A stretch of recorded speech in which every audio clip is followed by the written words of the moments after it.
Moana 2, bear with me for a second, is directed by David G. Derrick Jr., Jason Hand, and Dana Miller. Yeah, it's got a few directors. I couldn't tell you why, but anyway. Ali Carvalho and Dwayne The Rock Johnson are back as Moana and Maui, and they're set on another adventure across the oceans of Oceania when Moana is contacted by her wayfinding ancestors and is pushed onto her longest and most dangerous voyage yet. Now, let's start off with what I both liked and disliked about Moana 2, because I feel like I can give you pros and cons about every single aspect in this movie. The music. Of course, this is a Disney animated movie, and you're going to get a bunch of scenes with sing-along moments. And I'd say the soundtrack is just good for the most part, but there's only one song that really stood out to me out of all the 16 songs on this track, and that is Can I Get a Chee Hoo by Dwayne The Rock Johnson. Seriously, I think this is the only song on the entire track that's really uplifting and inspiring and is really catchy at the same time. So while Can I Get a Chee Hoo is my favourite song on this album, it's a real shame to say that nothing else stuck out to me, which by Disney standards sucks, because after a Disney movie, there's at least 3 or 4 songs that really stick out to you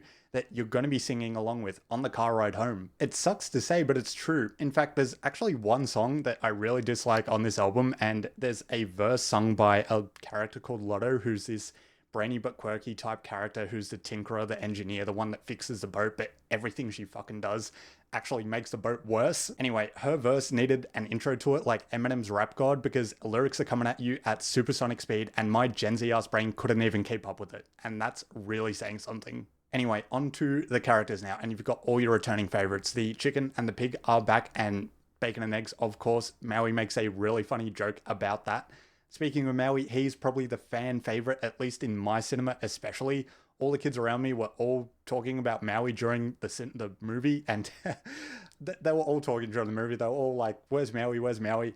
I couldn't give a fuck that kids were talking during the movie. Like, obviously that's what kids are going to do, but it's really funny to hear them say that they can't wait for Maui to come on screen, because that's really saying something when you're at a kids movie and the kids all around you just want one character to come on screen. So honestly, hats off to The Rock for collecting a whole new generation of fans. But assisting Moana on her latest journey is a cast of new characters, including Lotto, who I've already talked about a little bit. She's a brainy but quirky type, and honestly, I found her really annoying. Calais is one of the new characters in this story, and he's an old but grumpy farmer, and he helps Moana on her journey to cultivate food on the ship while they're off at sea. And pretty much his only character trait, and all the jokes that come out of his mouth are all about being old and how, oh, you kids don't know what old people have to go through to do things. No pun intended, those jokes get really old really quick, and they're not even good to begin with. And then there's Moni. Now, Moni is this storyteller, and he's a bit of an artist as well. Throughout the movie, he creates all these pieces that he puts up around the island and their village, which is just bits of art of him and Maui, who I don't actually remember if he met in the first movie, but pretty much this entire movie, Moni, all he does is gush over Maui. That is it. He's drooling at the mouth. Fucking, he's just such a big fan of Maui. And it gets a bit annoying, honestly. That's all he pretty much does this entire movie, and that's all his personality feels like it is.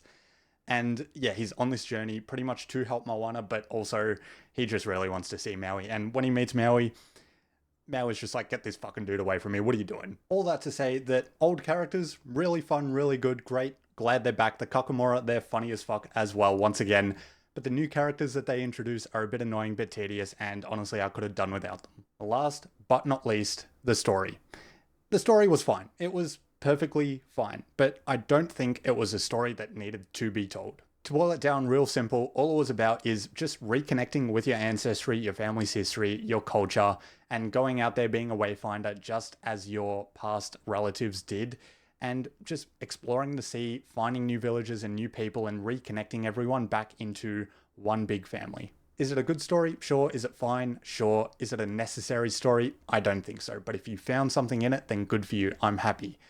At the end of the day, I don't think this is the deserving story for a sequel for Moana that came out back in 2016. All in all, my favorite things about Moana 2 are the same things that were my favorite about Moana 1.